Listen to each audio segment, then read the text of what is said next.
আমি নিশ্চিত নই যে এই আলোচনা থেকে কোনো ইতিবাচক ফলাফল আসবে কিনা, কারণ চূড়ান্ত পরিণাম এখনও আমাদের অজানা। আলোচনা দীর্ঘ হওয়ার মানে এই নয় যে এটি সফল হবে, বরং এটি প্রমাণ করে যে পরিস্থিতি কতটা জটিল।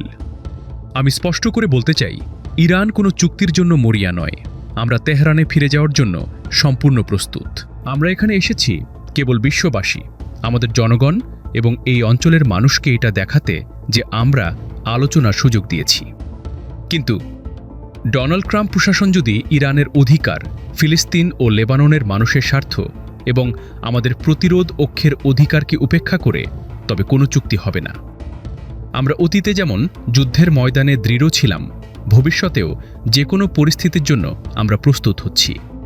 তবে একটি বিষয় আমাদের সত্যিই বিস্মিত করেছে, সেটি হল লেবাননের প্রধানমন্ত্রীর ভূমিকা। যেখানে আলোচনার অন্যতম পূর্বশর্ত ছিল লেবাননের ওপর হামলা বন্ধ করা, সেখানে তিনি ইসরায়েলের সাথে সম্পর্ক স্বাভাবিক করার এবং সরাসরি সংলাপের পথে হাঁটছেন।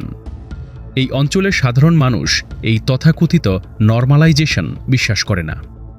এমন পরিস্থিতিতে যুদ্ধবিরতি বিলম্বিত করা অত্যন্ত দায়িত্বজ্ঞানহীন আচরণ, যা চলমান আলোচনার পথে একটি বড় বাধা হয়ে দাঁড়িয়েছে।